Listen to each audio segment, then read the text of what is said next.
morning, everyone. So thank you all for being here. I really want to thank Andres. It's really a thrill to be back here at MIT.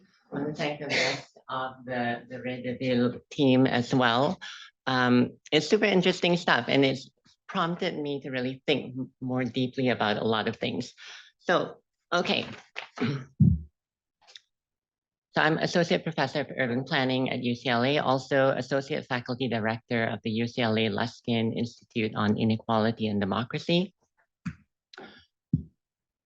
There is a prevalent belief in the urban ground floor. Yes, there's a prevalent belief in the urban ground floor. We see this in best practices in urban design and planning, in urban advocates' celebration of successful urban ground floors, and in the fear that emerges when those urban ground floors appear to be failing. And we also see this in core concepts that underpin urban design theory and practice, although, not as obviously as I had thought. It's usually an extension of an even stronger belief in the public street, what we've heard a lot already about. Jane Jacobs' Eyes on the Street and Sidewalk Ballet as she confronts threats to her beloved Greenwich Village. Alan Jacobs' Great Streets, Donald Appleyard's Livable Street, Kevin Lynch's City Imageability. We see a similar appeal in Colin Rowe and Fred Coder's exploring the tensions between object and ground. And along these lines, we also see a broader constellation of ideas of space and place that may not be directly about urban design, but have solidly informed it, although often in ways that have not really respected their original radical politics. So I'm thinking here about the situationist Derive or Henri Lefebvre, positioning the street as a space of struggle, or Walter Benjamin's Flanner. So this belief in the ground floor is dependent on these broader discourses about movement, publicness, sociality, urbanity. And this is a sprawling, no pun intended, sprawling discourse. But for our purposes today, I would say that in best practice, in our mainstream debates, the ideas about the space of the city tend to be based on a fairly specific and narrow view of the good city, of the city ground, that is, and a fairly stable natural environment. But climate change changes this. Already we know it in the most practical spheres. Resilience planning and design practices, as well as official policy documents, now recommend placing, retrofitting ground floors, raising ground floors, changing ground floor uses, and not placing critical infrastructure on the ground or under it. These are posed as matters of practical necessity, and they already start to redefine what the ground floor should or should not be. Further, increasingly popular strategies for climate adaptation recommend allowing for and embracing occasional flooding. And we see this in well-known recent Dutch examples, such as the Room for the River program, to widen the flow of the river at specific areas and allow occasional flooding. So the ground floor here is revised or actually replaced by ideas about ground floodability. But really, these are only the most obvious observations. So how might we think more deliberately about all this? So I take this opportunity to revisit my prior research on the politics of urban climate change responses, where I explored the flows and the interconnections among sites in Indonesia, the US, and the Netherlands, which I wrote about in my book, Form and Flow. And now I really want to consider more directly the question of how climate change changes the urban ground floor. I'm really happy to follow Lizzie here. I think a lot of the ideas resonate. So even a brief investigation of hotspots of urban flooding can show how tenuous the idea of a ground floor is. So this is Kampung Pulo, an informal settlement in Jakarta in 2013. And these two photos show the interface of flooded and not flooded at a particular time in a particular flood. An hour later, an hour before, this might be different. And certainly at the height of the flood, it looked very different. During the flood, the ground and the floors and social life are reformatted. The day after that, we see the marks from the flood, the varying conditions of ground and of maintenance, the physical form and the materiality of here, a typical kampong house reflect everyday practices of resilience, more solid base, oftentimes lighter construction above, sometimes expanding out as it rises. And the kampong overall is really an example of collective adaptation over time, very much vulnerable, not ideal at all, and shaped by the politics, economic, social, and environmental conditions in this particular place. So here, the poorest urban residents considered not to belong to the modern city at all, pushed increasingly to more extreme margins. And in many places, we see the conditions of ground, of built environment, and social relationships that are wrought together. This area of the kampong was violently and partially demolished by the city in 2015, and authorities dredged the river, built a concrete embankment, an access road, and installed pumps meant to drain the water from surrounding areas, now behind a new wall, normalizing the river in the words of the city authorities. So this embankment further revises the idea of a stable ground and floor. The access street is well above the original river edge, often quite close to the floors above. And this creates a dark and damp original ground behind it. And Kampong residents say the pumps often don't work, trapping water behind, as well as new connections and frontages on the access road above. So this demolition and construction have in effect created new grounds and new floor relationships along the river, possibly less precarious, but in many ways no less marginalized. And that's not the whole story. So in Jakarta, the struggles over ground in the kampongs are compounded by broader problems of development and environment in the urban region. The ground is sinking up to 10 centimeters a year because of groundwater overpumping. Rampant development and decreasing ground permeability and the degradation of canals and other infrastructure in this low-lying region of 13 rivers add to the problem of too much water too fast.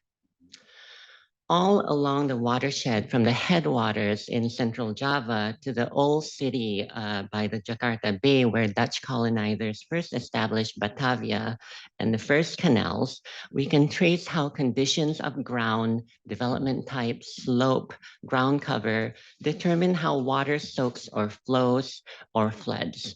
And so it floods in Jakarta many miles away, even when it just rains in the upper watershed. Okay, moving on. In New York, after Hurricane Sandy, several key accounts of post-storm community-based resilience involve working-class residents living in public housing projects in Red Hook, Brooklyn, and the Lower East Side of Manhattan. In the Red Hook houses, the largest New York City Housing Authority project in Brooklyn, Sandy flooded basements and ground floors, taking out electrical power to the multi-story housing blocks. In the Lower East Side, a longtime housing organizer noted how she thought that her community had been forgotten because, quote, on the surface, end quote, that is on the ground, their neighborhood didn't look too damaged and it looked like they had recovered. In both places, the social and environmental vulnerability experienced by residents linked ground and upper floors. An important challenge was accounting for and helping those in the upper floors who were left stranded by the power failure. And for the most part, they did account for them. So this is the Red Hook Initiative in Red Hook, a community center that works with youth who live in public housing. And I helped design their building space some years before this. So during Sandy, RHI emerged as a hub for coordination, served as a soup kitchen and a command center for post-storm recovery. Jill Eisenhardt, then the ED, the executive director of RHI, explained that community members responded because they knew who and where their neighbors were.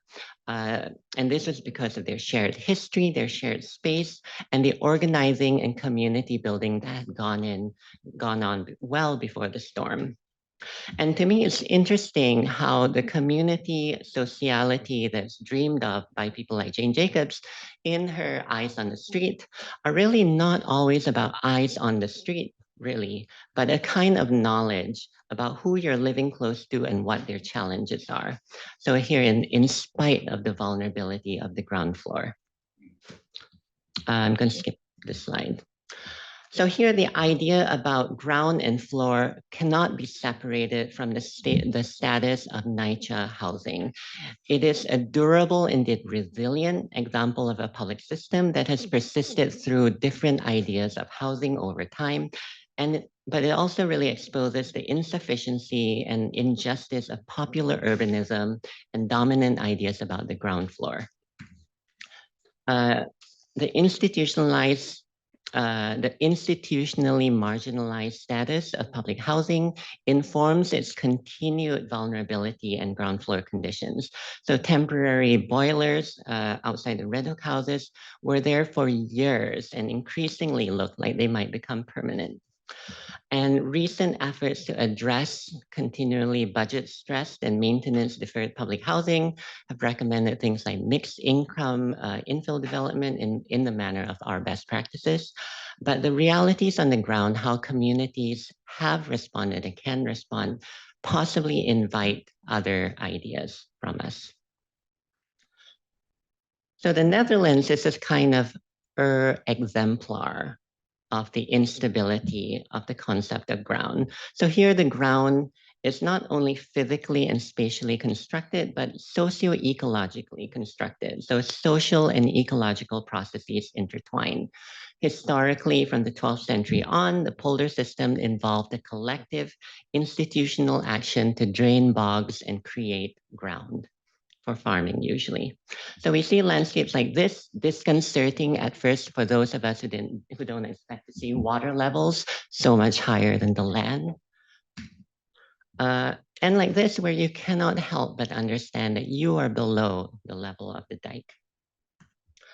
In the urban centers, responsibility for spatial planning and spatial and water planning is shared between national government, municipal authorities, and the water boards. And so here too, climate change changes the ground as both a threat and opportunity. Rotterdam especially has emerged as a position itself really self-identified model for spatial planning, water management, and climate adaptation. City officials talk about pilot projects like floating pavilions and water squares, recreational spaces that also can protect from cloudbursts. Another clear reworking of the urban ground floor because of environmental challenges. So it took me a little by surprise when I was talking to city officials when they openly embraced gentrification. And I said, you know, gentrification can cause displacement, increasing vulnerability, and so on, what I typically say. And then they said that, well, actually, you know, much of the social housing projects are in the city center, well protected by the big dikes. And it's the wealthier folks who live outside them by the waterways. So I'm not really inclined to quarrel with that point at the moment, but I think an important lesson from the Netherlands is that the ground represents not so much a privileged and assumed datum of public life, rather it is an ongoing social construction of risk.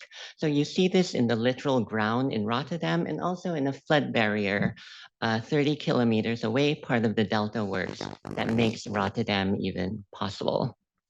So the ground level is made and maintained through infrastructural works and social institutions.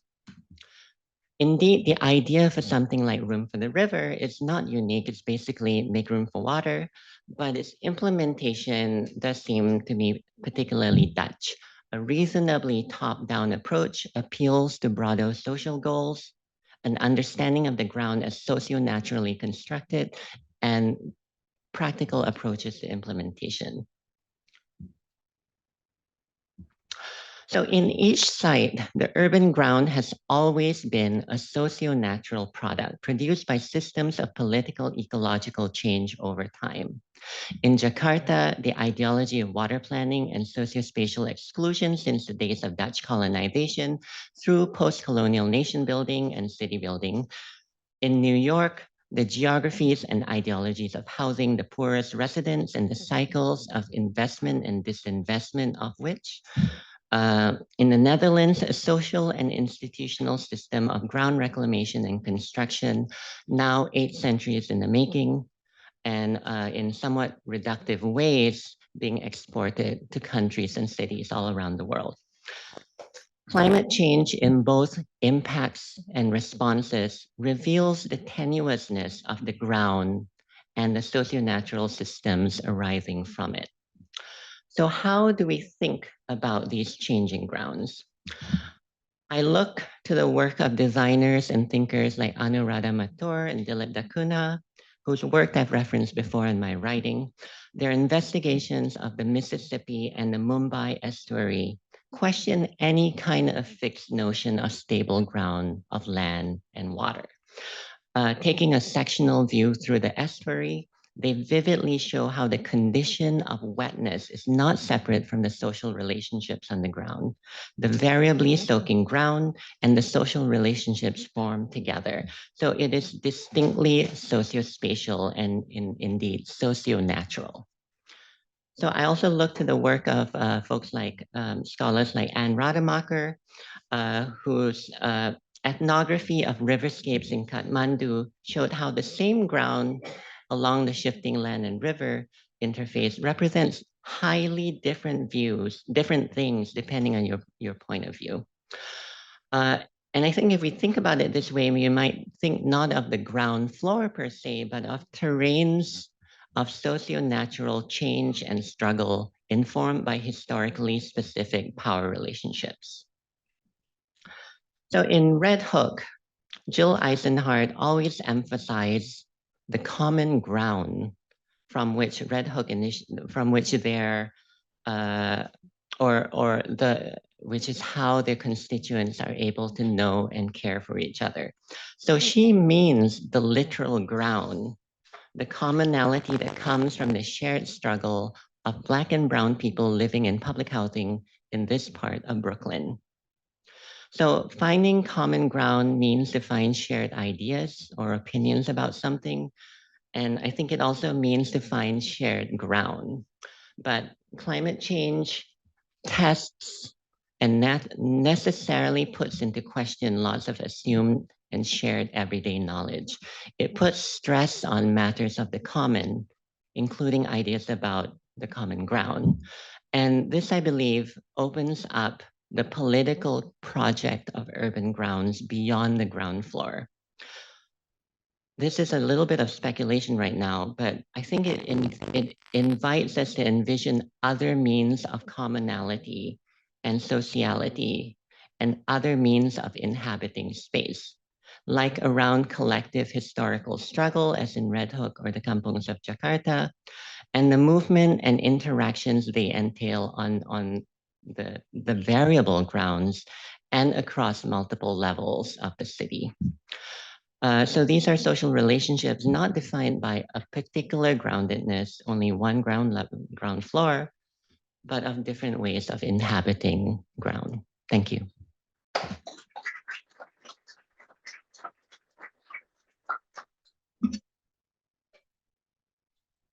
We have a few minutes for questions. Simon?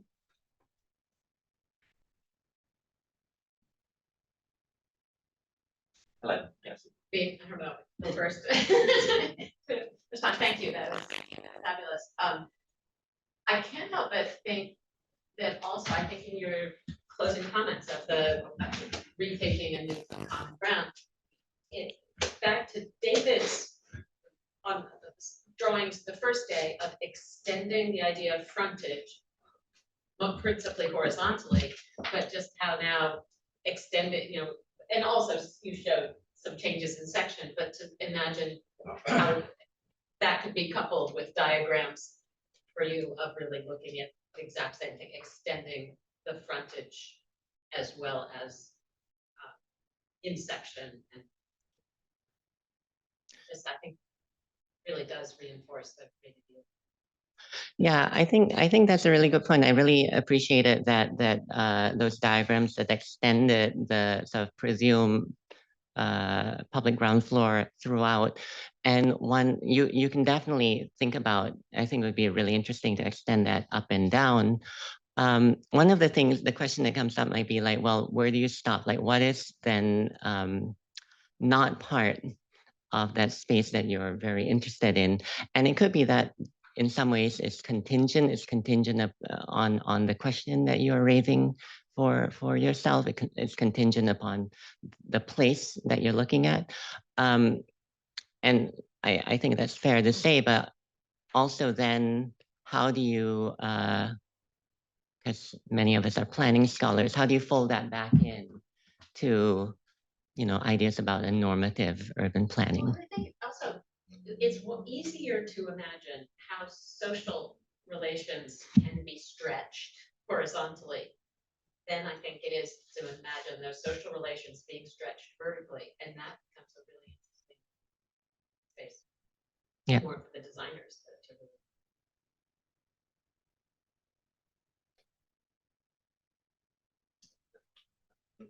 Related. I was wondering if you could say a bit more about the socio part of socio-ecological, and like I guess what I'm trying to understand is you kind of talk about different kinds of groups of actors, Yeah. including campus residents, but also water boards or water agencies. Like, where do you, maybe it's somewhat related, but where do you situate those in terms of like social ecology, or like why is socio-ecology important?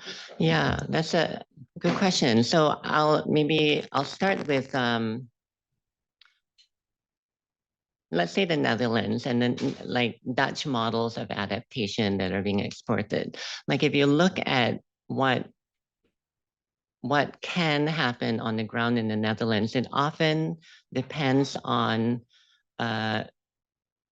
social relationships and social institutions that have developed over centuries. Like these are collective groups of farmers in the beginning who came together to be able to drain a polder and keep it maintained. And through the next 8 centuries, it's developed into a sort of like civil society and state relationship where there's some manner, pretty strong relatively, a manner of trust in the state to take care of some things. And that leads to again, a relative pragmatism of how they can protect themselves. So if there's a plan to, in a Room for the River project, say, widen the river at this point, there's some protests, but not the kind that you would see anywhere in the US. Like there are some protests, not as much as you might think, because there's a shared understanding, a social understanding that cannot be just enforced in a generation. This has come up over the making of the nation, really. So I think that is a really important thing that the exported models don't account for. Like, no, in Kanto, in Jakarta, you're not going to remake social relationships because a plan says that it has to happen.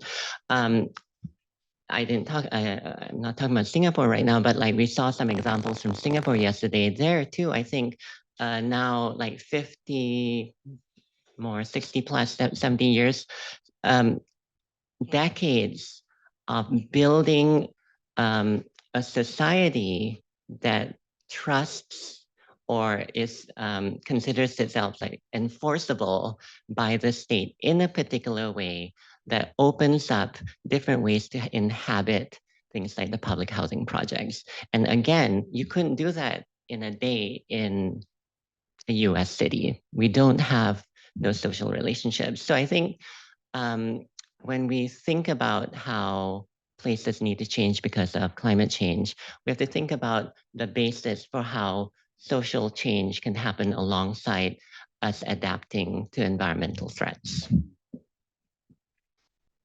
If I may chime in, if you showed at the beginning also some of the situationist sort of methods of city analysis, and it strikes me, and I think those of us who have actually worked or visited kampongs or parts of Southeast Asia, it's really mind-boggling how frequent and normal street flooding is. Yeah.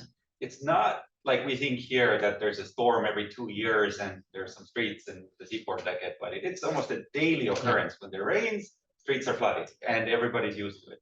And it opens, I think, tremendously interesting questions also for urban sociological work to understand what do people's mental maps and conceptions of accessibility and access to the city look like in an environment like this, right? How do people like understand their own city in these two radically different situations? One in which you can get everywhere on a scooter within an hour, and then another in which everything shrinks to a local radius. And yeah, I think that's really an interesting point, and it's so like it's hardly accommodated in how we plan for these places. I think about like in the kampong in Jakarta, like the day of the flood or the day after, it's one of these days where there's a lot of small scale manufacturing, things like tofu, chickens, like kampong chicken is like supposed to be the best chicken. And you can see this, the almost immediately the manufacturing coming out from the rooms that are under flood level to the street. You have people, slaughtering chickens right there in the street. It's a sort of like immediate response to the kinds of the conditions that come. And how that connects to, I think, this psychogeography thing, like when that movement is so constant and in some ways like accessible to someone, or to any of us, like our ideas about movement in the city would necessarily change.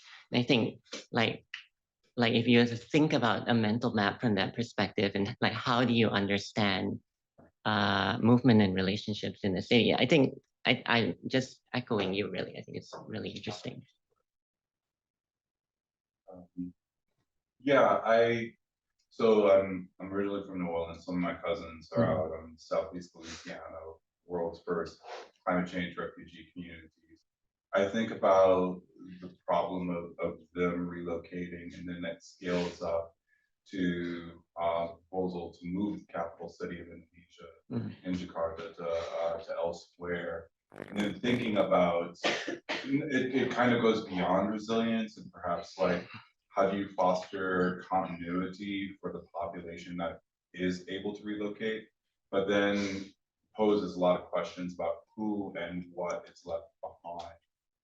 So I'm just, I don't know if you can kind of discern a question out of that. I was wondering if some of those ideas kind of came up in your looking at the situation in Jakarta. Yeah, for sure. So one of the key problems in Jakarta is that the city plans to deal with the flooding often involve relocating residents, the kampong residents, to fairly far off housing blocks. So oftentimes like 30 kilometers away at the edge of the city proper. and the kampong activists protests have always been around like that. That's impossible. That it's not about a safe place to live. It's about our social relationships. It's about how we live our lives, and we cannot just pick that up and relocate it to a physical environment that's completely different in a part of the city that's completely different. So in the most practical way, I think that is true. But I think just thinking that, I think should invite us to think much more about just the broader problem of movement, like moving people, climate refugees, and how how ready actually we should be to take this seriously. It will happen. We will have climate refugees.